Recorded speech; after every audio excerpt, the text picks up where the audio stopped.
Last time on MasterChef Australia. This elimination will take place over 2 rounds. Gary, will you do the honours? The red team faced elimination with a taste test. This tagine has got 25 ingredients. And it was Matthew who bid farewell to the MasterChef kitchen. I've had a great time. I can't think of a better experience. Tonight, it's a feast for the senses with a masterclass. Time to get down to business, so pay attention, you lot. Gary shares his mum's recipe for lamb stew with dumplings. Well, that is a winter warmer and a half. Matt Moran serves up a silky panna cotta with a cherry soup. Then shows you how to make 3 Asian-inspired salads using raw ingredients. You can just whip it together really, really quickly, and people love it. Oh, yeah. Before Gary turns humble mashed potatoes into a stunning gnocchi with exotic mushrooms. There's nothing better in life. Cheers to that. Cheers.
A happy bunch. Morning. Guys. Sam, Andy, Morning, Ben, guys. how you going? G'day, Matt. Hey, buddy. Welcome to another masterclass. Love the energy. Are you on top of it? Yeah. You excited? Yeah. Thank goodness for that. You guys have had a massive week. Agreed? Yeah. Mindy, where are you? Great job. We're loving your cooking at the moment. Thank you won the invention test, the sandwich. You made that lovely, what was it? Murtabak. Murtabak, which was delicious. Little crispy sort of bread pastry, that lovely sort of mint spicy filling. You've made a delicious dish and you've been inventive, so 3 out of 3. Thanks. Not bad. Thanks so much. And it shows you, because there's a couple of you here, I know, learned some great tips from Masterclass. It's the little things, you know, the little things about presentation, you know, keeping plates clean, you know, working clean as you're going.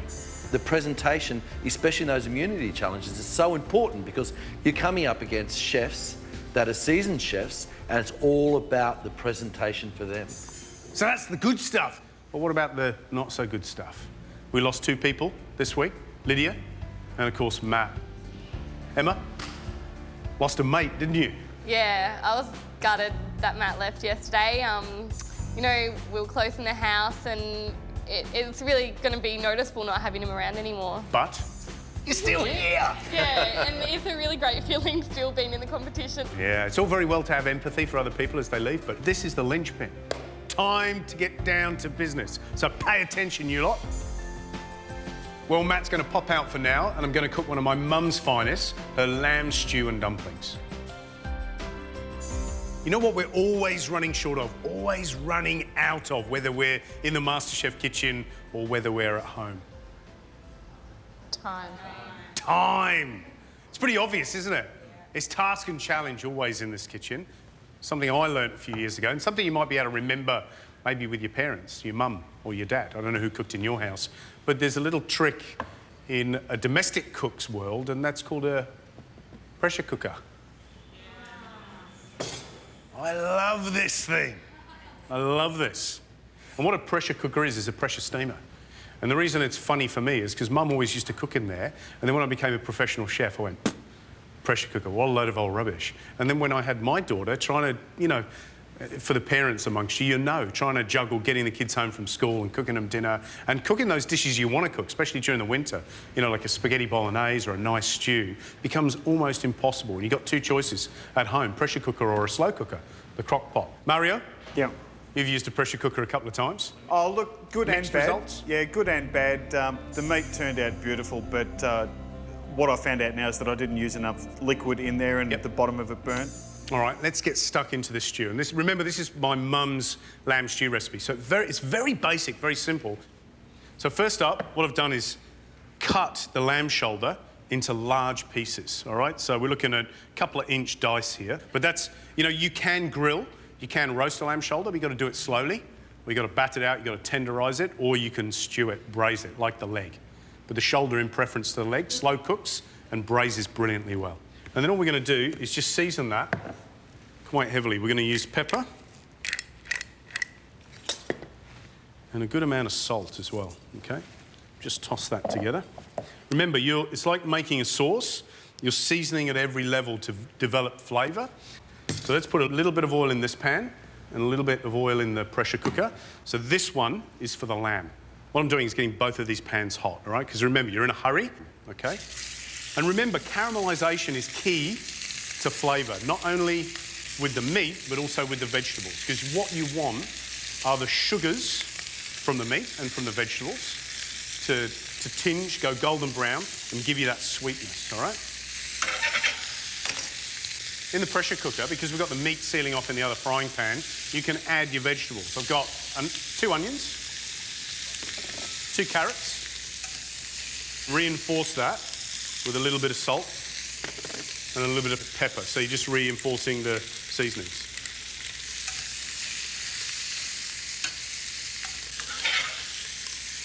So this is about right now. This pan's getting really hot, but that's the sort of caramelisation that you want, okay? Looks too much, but you wait. When it's braised, it'll be fabulous. Usually with braising meat, some techniques involve dusting the meat in some flour and then putting in, and then braising it. Yep. Would it be suitable for a pressure cooker? Yeah, absolutely.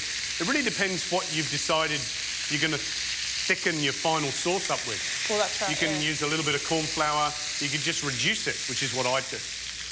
Okay, so meat is looking really well caramelised.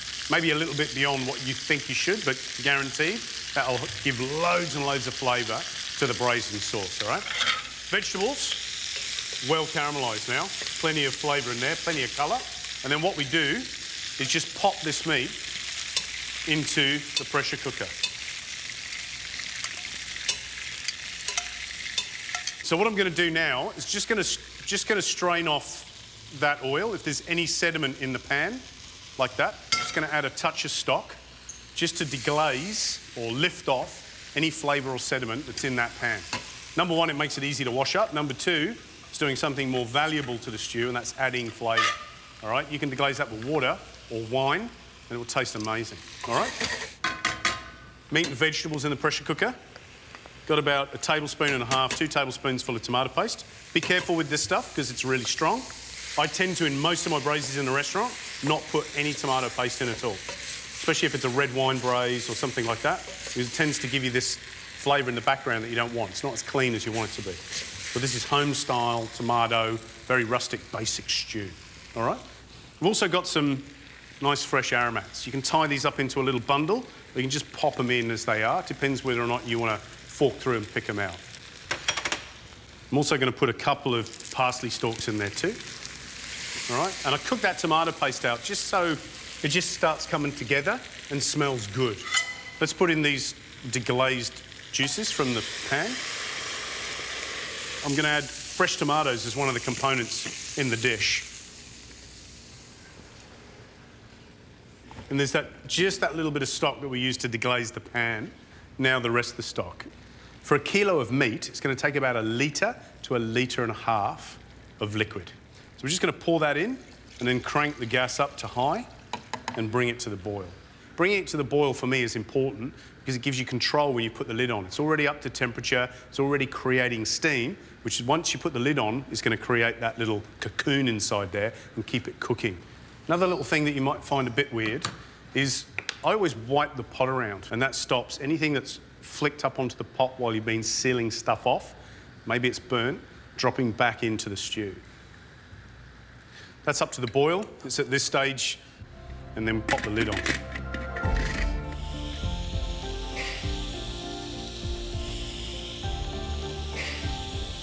All right, gas down to a real low now that it's up to pressure. We just let that sizzle away for about 35 minutes. Pop the lid and we'll see how it's done. I reckon we should get dessert on the way, so Matt's going to come back in and show us one of his famous desserts.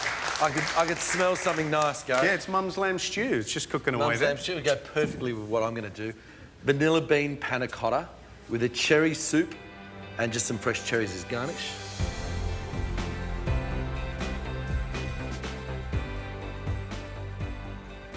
Right, so 360 mils of milk, bit of yogurt, same quantity. Sam? Full cream milk and just natural yogurt or Greek? Greek style yogurt. So what we're going to do is just split the vanilla bean and just take out some of the seeds, just so the flavour sort of comes out straight away.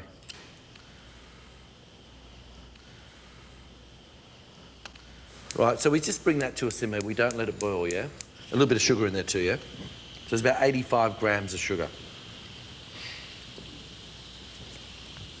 Gary, can you hear a bit of shh over there? Is that all right? I love that. You know, it's sort of zen. It's that little sizzle. I normally get a glass of wine out by about this time. Gelatin, 12 grams of gelatin, leaf gelatin. Just going to put that in the water, let it all soften. Our cherry soup, yeah? Very easy, very simple. Some cherries, some sugar.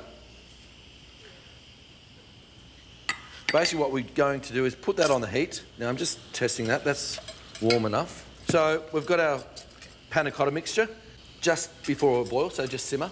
We've got our gelatin, which is squeezed out all the excess water. Just going to add it to the panna cotta until it's dissolved. See how tidy he is? He's so tidy. I'm just imagining you in a challenge, getting all that into those containers, pouring it out of the pot, using 10 spoons, maybe even trying to use this, you know? Pour it into a jug and work your way methodically. Start here, finish up there. It's amazing, isn't it? Could you chill that over an ice bath before you put it in the mould? Yes, you can. You can sort of help it out. No real need for it because we're pretty much putting that straight into the fridge now, yeah? You know, it's better if you can leave it overnight, but if you've got a blast chiller. Perfect eggnog as well. That's delicious. This is my mum's lamb stew and dumpling recipe, and Matt is doing a vanilla bean panna cotta with cherry soup. So our sugar's dissolved in the cherries. We've added our 400 mils of water. Our cherries have been simmering. Yep, they're cooked. They're ready to go. We're going to grab the blender.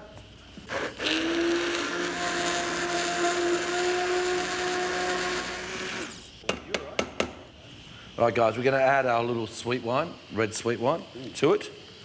And we're just going to pour it into our muslin. Oh, lovely. And look at that coming out already. It's beautiful and clear. Just going to let it sit, let it fall all the way through. And then what will happen is we chill it down, and that's going to become our soup. And here's one I prepared earlier.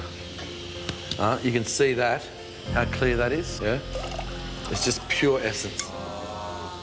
And that's just by not forcing it, just letting it completely fall all the way through, yeah? Not getting that pulp, not pushing it through. That's the most important thing, yeah? If you do that, it becomes cloudy straight away. Gary, I'm ready to plate up, but there's always something that comes before dessert, and that's main course. Dinner, basically. Dinner. All right. Now, this has been on for about 35, 40 minutes, OK? So we've released the pressure, allowed that steam to dissipate, then we take the lid off. Now, you're going to notice that the liquid's really thin, OK? And this is what you're going to get if you cook in a pressure cooker. So this is the downside of trying to cook in a pressure cooker, is that you don't get that natural reduction that you would get if you did a slow braise in the oven, you know, the traditional process. But this is how you solve it. What you do is you decant or remove the meat and the vegetables from the sauce, from all this beautiful lamb, okay? And then you want to correct this sauce, which means you want to reduce it, correct the seasoning, add some spices and herbs. In the meantime, you can just pop the lid back on this, keep that warm, bring it to the boil, because this is what we're cooking our dumplings in, all right? So while that does its thing, I need to make the dumplings. So I've got 150 grams of suet, 150 grams of self-raising flour, pinch of salt, and 180 mils of water, roughly. Should work, but always leave a little bit back, okay? And I always use my hands, but just fold that together, and you don't want to overwork this. Same as it's like a gnocchi, and it should be a very soft, light mixture. So, a bit of flour. You can flavour this. You can put herbs, anything you want into it. I want to divide this up. So all I'm going to do is just form these up into little balls, all right? And I'm going to drop them into this boiling stock. Nobody got to feel one, did they? It's coming at you, Kylie. Whoop. It's good. Now, you're not getting any more. They're going to simmer, but they're also going to steam, because what we're going to do is just pop the lid on. It takes about 8 minutes to cook, yep. And I reckon we're ready to serve.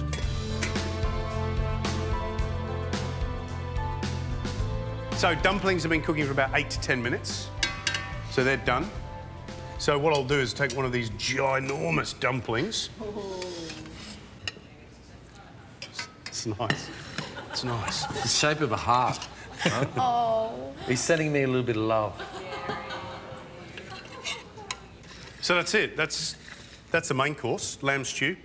Really rustic, but the flavour in that is absolutely incredible. That is a winter warmer and a half. All right, 2 panna cottas here. They've been in there overnight, just in case one doesn't work. Always find wet your hand that you're going to put it into in the first place. Now, what I do, hot water. Yep.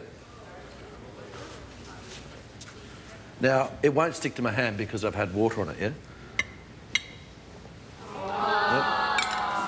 Right. Oh, look at the shine. That's a good sheen on that. Look how super smooth and beautiful that is. Just going to put some wonderful. fresh cherries in our bowl. A little bit of garnish. That's beautiful. It's really good. That's the most rustic panna cotta I've ever seen in my life. I love that. That's beautiful. A little bit of mint just over the top of the cherries. Yep. So there you go. That's my mum's lamb stew and dumplings. Very simple but delicious.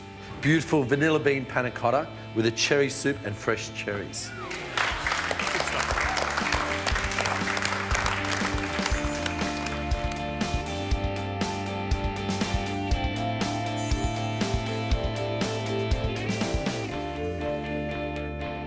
So, who wants to taste?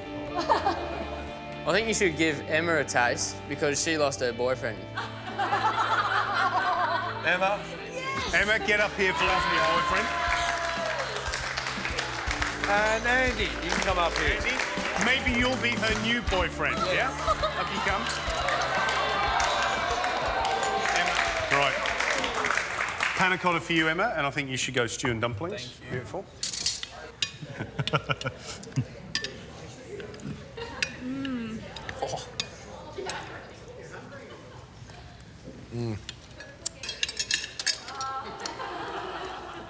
Vanilla bean panna cotta, cherry. Go. Emma, what are you tasting in the panna cotta? Lots of panna cottas are really, really creamy and really, really rich, and I think this one is, it's really refreshing because it's got the yogurt in it. Andy? In this stew, it was awesome. And you get the texture in the meat, but then you go into the dumpling and it's super soft. It's brilliant. All right, back to your seats. Cheers. Thanks for tasting. Kath, in terms of technique, what do you think you learned? I love what Matt did with the panna cotta, straining but not pressing down, and also giving it enough time. Sam, what about you? I took from Gary's dish today a real sense of heartening in the fact that some of the dishes we cook at home, if we focus on the simplicity and cleanliness of them, we can actually bring them to you guys and be quite proud of it. Raw food. Who knows a lot about raw food? Yeah, Alice? You're really into raw food. Tell me about it. First of all, it tastes good. Second of all, nutritionally, you get a lot of vitamins from it. You always do a lot of raw food? We tend to keep things simple, so the more raw food we eat in our diets, the better.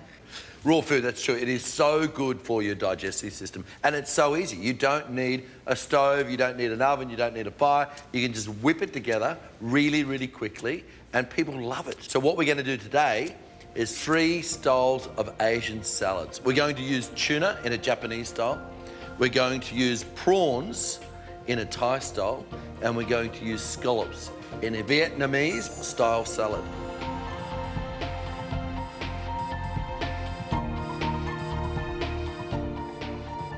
So what we'll start with first is a little bit of help for me.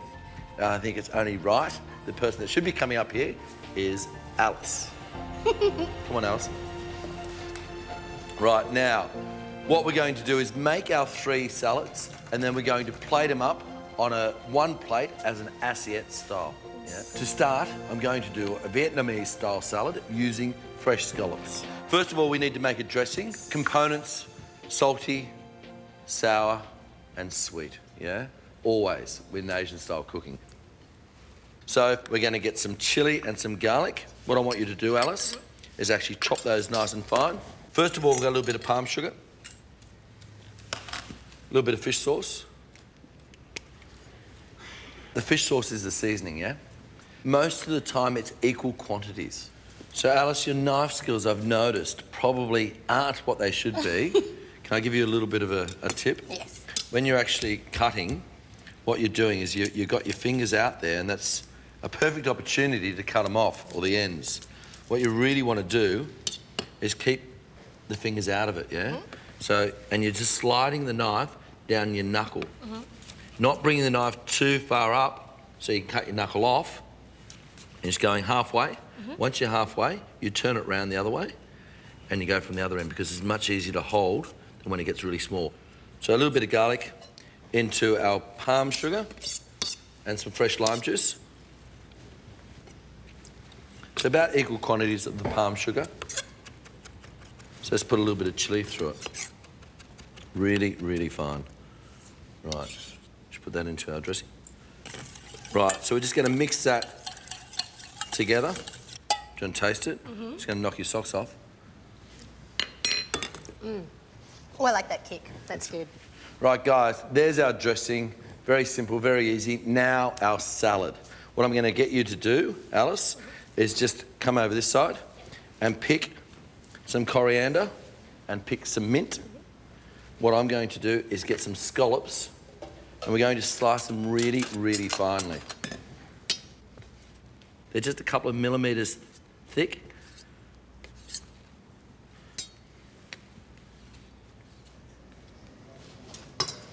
Right, I'm going to put the scallops in there with the salad. Mm. Green mango. Yeah, you can use the ripe mango, but I really love, the tartness of a green mango.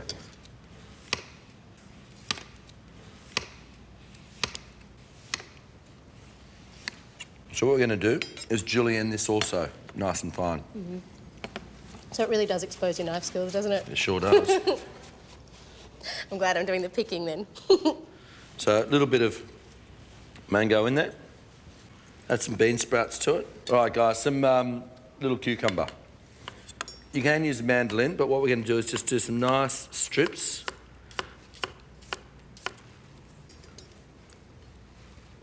It needs a little bit of colour, so let's put a little bit of chilli through it. And really, really fine. Right. Guys, we've got our salad there. We've actually got a lot of texture. I just want you to feel that and feel all the different textures in that salad, because it's not just all about flavour, with food. It's also about the texture. Now, onto our Thai-style salad.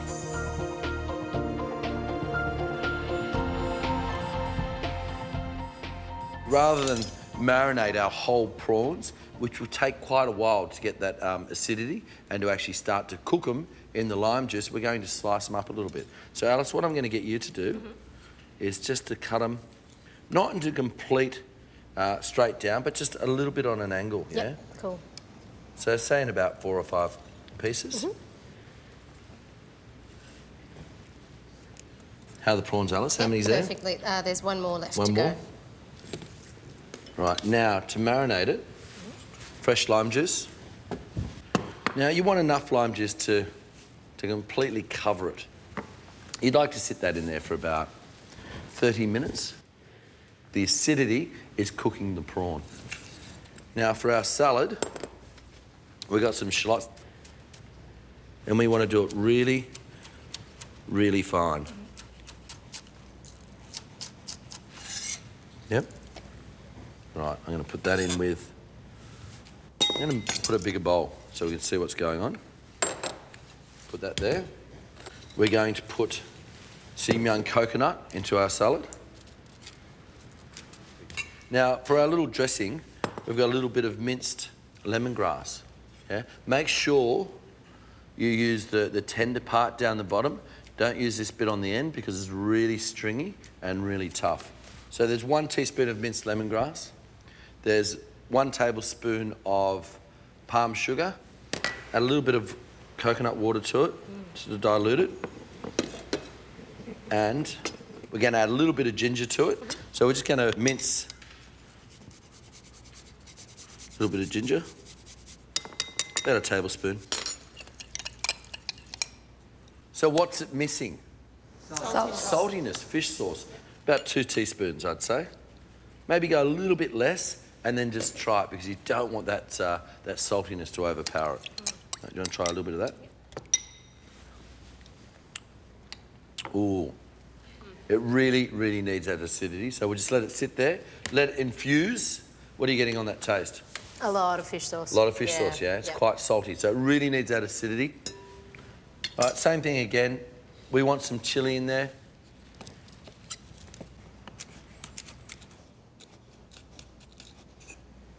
Right, so a little bit of chilli, also cut on an angle. We've got our dressing ready just to be finished with the acidity, with the lime juice, and a little bit more fish sauce, and we've got our salad.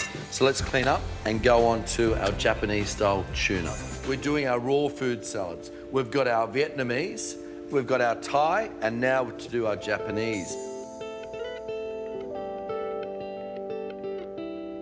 You think of Japanese, you think of tuna automatically. So what I'm going to get you to do, Alice, is to julienne some daikon, yeah? Daikon, Japanese radish, yeah? Long daikon you see in any Asian store. Now, the dressings, we're going to make 2 dressings. We're going to do a wasabi to actually marinate the tuna in. About 1 teaspoon of soy. Thin it out. A little bit of lemon juice. About half a lemon, yeah? How's the julienne on that? Look at that. Go, Alice. Look at you go. Look at Alice go. Huh? You're proud of yourself now, aren't you? I am. I'm a bit chuffed. So is there any trick to chopping tuna? Sort of what grain do you use? So you're basically going to go straight up and down. Yep. You want nice, even cubes. Okay.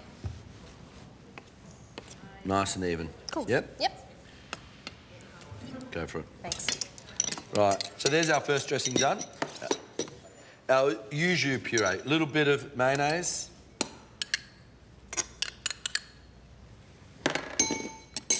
Excuse me, Matt. Yes. What's the uju or whatever you said? Yuzu is a citrus fruit. It's a Japanese citrus fruit, so it's got that beautiful acidity, you know, that comes with citrus. Really, really tart. I've got about 2 tablespoons of mayonnaise in there, so we're just going to add a little bit to try. Right, I'm just going to add a little bit of cream to it, just to give it a little bit of body, yeah?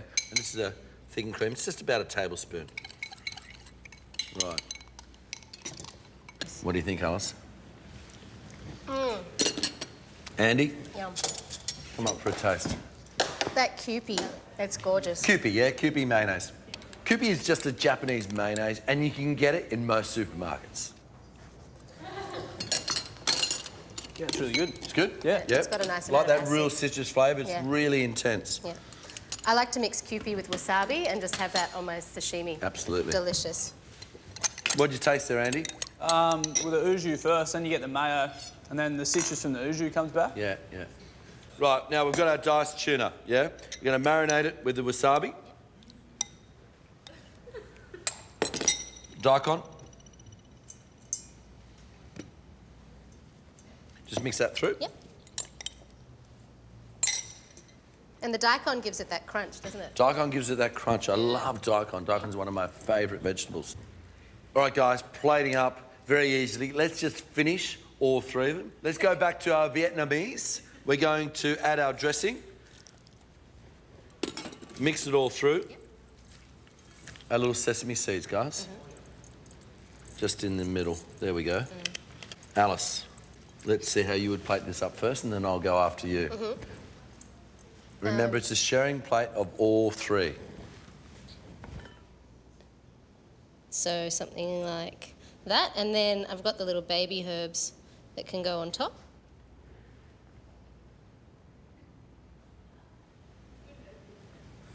Very good herb picking. Thank you. Right. Perfect. That's exactly what you want to do. You want to start with a base, a little bit of cucumber on the bottom, and you sort of build it up. Yep.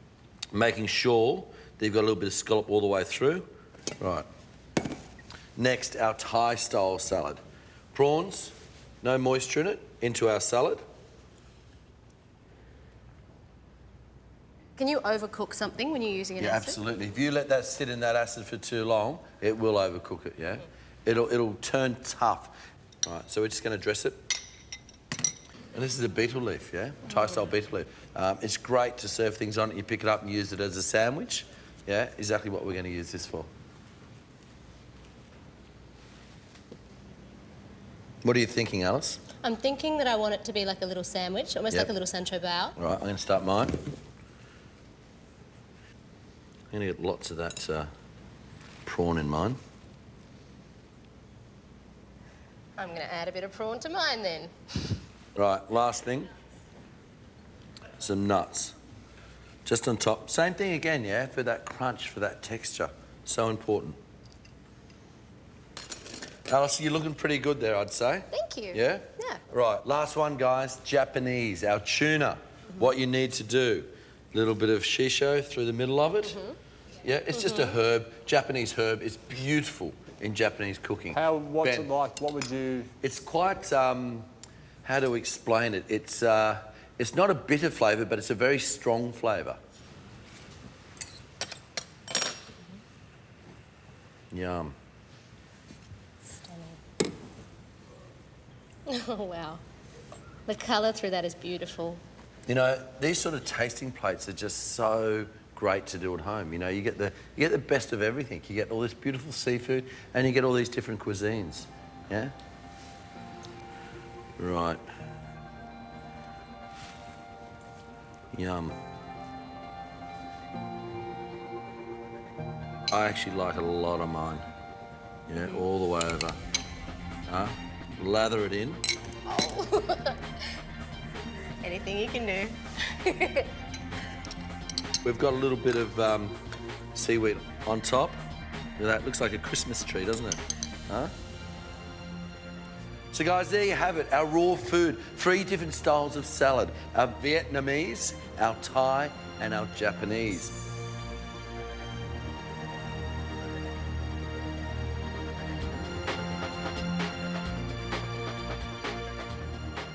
Alice, who should we get up to try eating with us?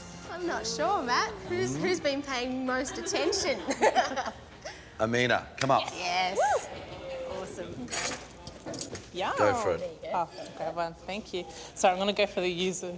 Yuzu first? Oh, yeah, definitely. What are you trying? What are you tasting, Amina? The wasabi's quite mild. Not too strong.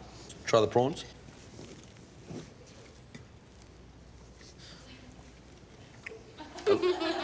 That's really good too. Again, the ceviche, it's not very overpowering with the lime juice. Alice, what were you tasting in it? I love the coconut through it as well. Absolutely. The sweetness of that coconut is gorgeous with everything else. All right, scallops. Oh, yeah. It's such a nice way to end the assiette because that third one is almost like a palate cleanser. It's just so clean. Yeah. Mina, Thanks Thank a lot. you. Alice, thanks for the help. Thanks. Andy, any key techniques? Anything you're going to take home from that today? Obviously, knife skills is a big one. I'm not too big on wasabi, so I'd be interested to see how that goes. And yeah, the yuzu, love to try and work that into something. Mindy, did you learn anything new then? Did you learn any technique? I've never actually eaten raw prawn before in that way, and I'm really interested to try it now. Most of what we learnt today, you know, apart from knife skills and putting it together, was balancing flavours. All three of those dishes were carefully balanced, yeah? Don't be afraid to try raw foods. Ready for the next bit? You're wondering why all these ingredients are sitting in front of us. This little bit is about what these ingredients are, when to use them, and why you should use them. They're all pretty common ingredients. So what I want to do is pull some of those together and make a very simple gnocchi. And there's a couple of secrets to gnocchi, and obviously mash, that you guys need to be across. The thing about potatoes is you need to know that one potato does not fit all purposes. We've got a few varieties. What do we got, Matt? We've got a Sebago. Can I just say, if you're actually going to buy a Sebago, I would buy the dirty ones. The reason being, you know that they are fresher. Yeah. Pontiac, you know, classic old Pontiac. The ones that we grew up with 30 years ago. Them. You know, roasting, baking, it's the old baked potato, yeah? Kipler potato, yeah? Waxy potato, great for salads and great for roasting. A Desiree potato, yeah, very versatile. Got a little bit of waxiness to it, good for roasting, but also you can use it for mash. Good stuff. All right, mushrooms. Who uses a lot of exotic mushrooms in their cooking? Love them, love them. We're sort of restricted to slippery jacks, bluets, maybe pine mushrooms, and when they're around, they're great to use. But most of the time, we've got exotics, which mean they've been grown, you know, so from spores, they've been grown, and we get things like wood ears, which are these. They're a little bit chewy, which is lovely. Just got that good old white... Champignon. Cat mushroom, or champignon, yeah, if it's French. All right, good all-purpose mushroom. Got a portobello. Nice flavour, I like the skin. And don't forget, most of the nutrient value of a mushroom is under the skin. It's a bit like most vegetables, potatoes, things like that. So we don't want to wash these. And we've got some kings, king brown, which these, you know what I love about these, Gary? Cut them straight in half, like that. And what we do at work is we just do little... Oh, lovely. Little scores of them. Because this is a really meaty, firm-textured mushroom, right? All the way down. Almost chewy. Yeah, and if you just then pan-fry it in a little bit of oil, you get this beautiful score, and it opens up a little bit, and it's great presentation, yeah? It's gorgeous. Good stuff, some good uses. All right, so they're the mushrooms. Herbs? Here we've got some beautiful spearmint, some rosemary, some beautiful basil, which is just so fresh. It smells gorgeous. And some curly parsley. Yeah. Think outside of the square when you're using herbs. They're not just to garnish, they're to eat. You can cook this down, you know, with flat parsley, put a touch of cream, some garlic. It's really lovely. Make a nice little custard or a flan, or even just a puree, really beautiful. And basil for me is my favourite. It's so aromatic. It smells gorgeous. And when you're looking for basil, this is what you want to find, this basil. See how they're nice, small leaves? They're very open, they're very balloony. They're not sort of curled up. They're not old and tough. You know, it looks very fresh and very young basil. Yeah. Most common question is how do you store them? All the hard herbs, I just put them in a little bit of water, leave them on the bench top. All the soft herbs, actually wrap in a damp cloth, pop in a little plastic bag or a bag, and pop them in the crisper section of the fridge, and they'll last really, really well. Because if you put them in an open fridge, you're just going to die. Because obviously very, very delicate, all right? So the last of our basic ingredients that we all tend to have knocking around in our fridges and cupboards are oils. And I tend to separate them into neutral oils and aromatic oils. And what I mean by that is a neutral oil could be something like peanut oil. Mindy, you'd use peanut oil, vegetable oils when you stir fry, or a simple olive oil. Grapeseed oil. Great neutral oil. You know, a little bit expensive than most oils, but if you need it for a dressing and you want a neutral flavour, you cannot beat grapeseed oil. Extra virgin olive oil. You know, a lot of people, and I hear it all the time, chefs saying, I only ever cook with extra virgin olive oil. Like, you know, come on. As soon as you put it in a pan, you heat it up, you have ruined the oil. You want the flavour of extra virgin olive oil, you cook whatever you're cooking and you drizzle it at the end and you get that beautiful flavour of extra virgin olive oil. If you want to cook with something, you cook with normal olive oil. A couple of other sort of aromatic and expensive oils would be something like this, which is a hazelnut oil, or what Matt has, which is a walnut oil. Some of these are really full on, like sesame oil, you know. When you're cooking with Chinese food, you're really just putting in a couple of drops, yeah? Let's have a look at a quick dish that we can knock up with some of these. While Matt steps out, I'm going to make potato gnocchi with exotic mushrooms, rosemary and tarragon. So first of all, when you're making mashed potato, I always advise bake the potato. So I've had some potatoes in the oven. They've been in there for about 45 minutes to an hour. So I'll pull those out. All right. So we just give them a squeeze and see how they give. These are Sebago, perfect for gnocchi. Now, hot potatoes are a key to good mashed potato. Cut the potato in half, all right? And it should be, if you squeeze it, it should be nice. See that steam coming out? Nice and fluffy. If you want a really fine potato mash, then use a sieve. A ricer is the next best thing. What I do is I put the potato directly onto the sieve, is I just actually push it like that. And then I then lift the skin off the sieve. And then these are perfect little chef snacks with butter. Or if you deep fry them and serve them with sour cream and chili sauce, oh my goodness, right? So we've got our sieve potato, and I'm going to add salt and egg. Probably take about half a teaspoon. And I'm not going to put all of this egg in. I'll probably use half an egg, all right? So egg in while the potato's hot, which cooks it a little bit and acts as the binder. And then what I do is I put at least half of that flour on the bench. And then I put the potato on top of it, spread it out, and then I put the other half of the flour on top. You can leave a little bit for dusting. What I don't want to do is mix this like bread. What I try and do is to incorporate the flour into it, and you can use one of these pastry scrapers, and I tend to fold it on top of itself, like this, to incorporate the flour, okay? So that's our gnocchi dough. So what I do is divide this into, let's say 3 manageable pieces. And then what I do is roll it. And this actually feels really tight. So my main concern now is that it may be a little bit heavy, but that could just be the type of potato, all right? Now what I'm going to do is I'm going to test one, just to make sure. So what I do now is I just pinch that, and then I'm going to drop these gnocchi in. They only take a couple of minutes, but if they start to rise to the surface, that's a good thing. Audra, do you want to come up and help make the rest of these gnocchi? So let's have a look at these gnocchi. These are floating now, all right? So that tells me that they're cooked. So I've just got a bit of olive oil. And I'm just going to season those. I'm just going to taste them, because any opportunity to eat food, that's essentially what I do. I'm happy with that. It feels quite firm, actually, all right?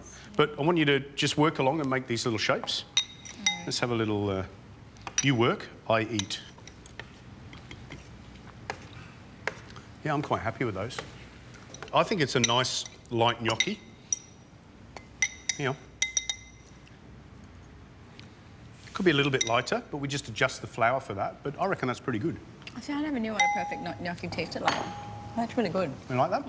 Right. Really good. So You've cut them quite thin, but that's cool. And what I want to do is just pinch them. Okay. And put them on that tray. And then we'll cook them. Which is great. So we know they work. We did our little tester. I think that's enough for what we need. Yep. All right, thank you very much. Good stuff, Audra. Well done, Audra. All right, so I think we'll just cook. I need some help, Tregan, actually. We're just going to cook one of these. Salted water, remember. Just grab the corner. And we're just going to drop it in gently. Makes my life easy. So the dish we're cooking is gnocchi with exotic mushrooms, a few little rosemary flowers and tarragon. Absolutely beautiful.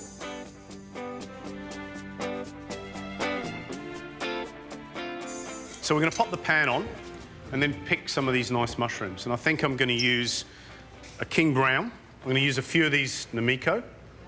Yum, yum. And a couple of these wood ears, I think. Got some garlic. I'm going to grab some tarragon and a bit of thyme. Maybe even a little bit of this rosemary. I'm going to put in the meatier, bigger mushrooms first, okay? So we'll put in these king browns. So They normally take about a minute or so on each side. I'm then going to chuck in this garlic. Like I say, I want that garlic as part of the dish, all right? And then I'm going to put the wood ears in because, again, they're quite resilient. I'm not going to put the whole thyme in, but I just want to take the leaves off and put some of the leaves and those little flowers that are on there just to give it plenty of flavour, all right? And then lastly, we're going to put in these namiko.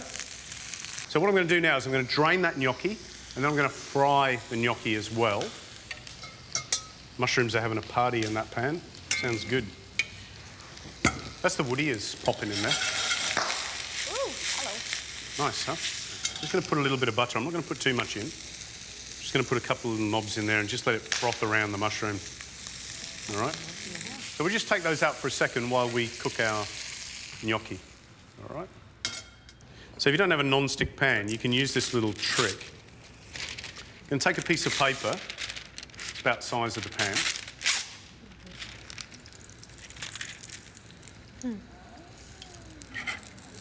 Should work. If it doesn't, I'll start again.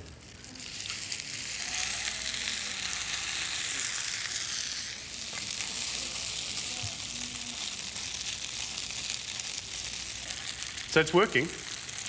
And all it does is just, it forms a little barrier between what is a very sticky stainless steel surface. I'm just going to put in a couple of little pieces of rosemary as well.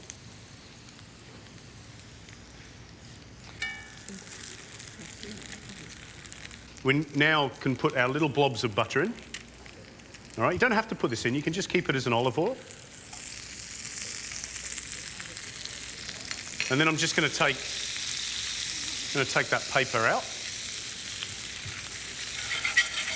And it won't stick now. I'm going to put our mushrooms back into this gnocchi, all right? And you notice that this butter is going that beautiful golden brown. And then we're going to put a bit of lemon zest in. So just put in some tarragon leaves. All right, let's serve this up.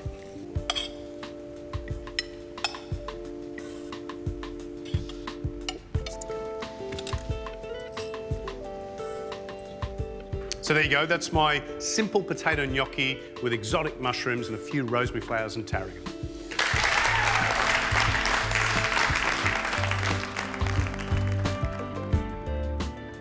Right, tasting time. Deb, up you come. You going to bring a friend? Yes. Julia. Oh, nice.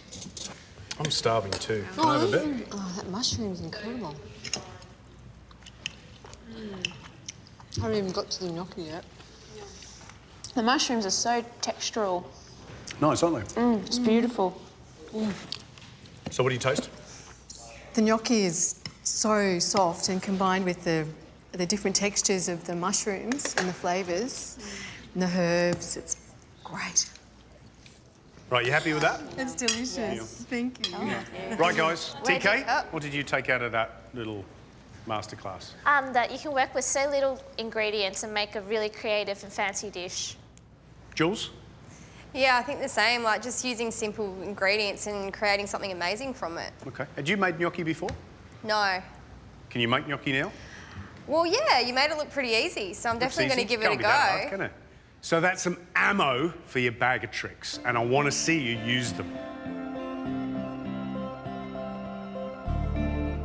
I love Masterclass. I love looking at you guys looking back at us. Pressure's off, and you're just taking it in. You're all foodies and you love food just like we do. So the interest and the fact that we've got our hands in the pots and cooking something delicious is what it's all about.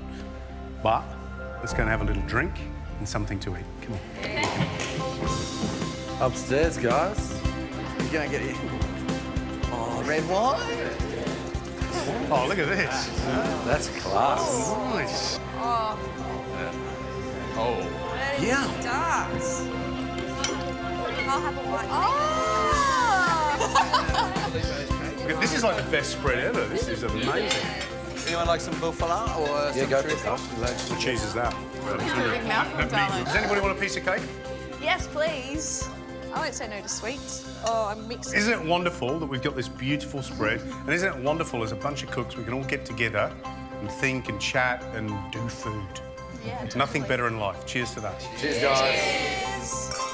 Cheers. That's not good.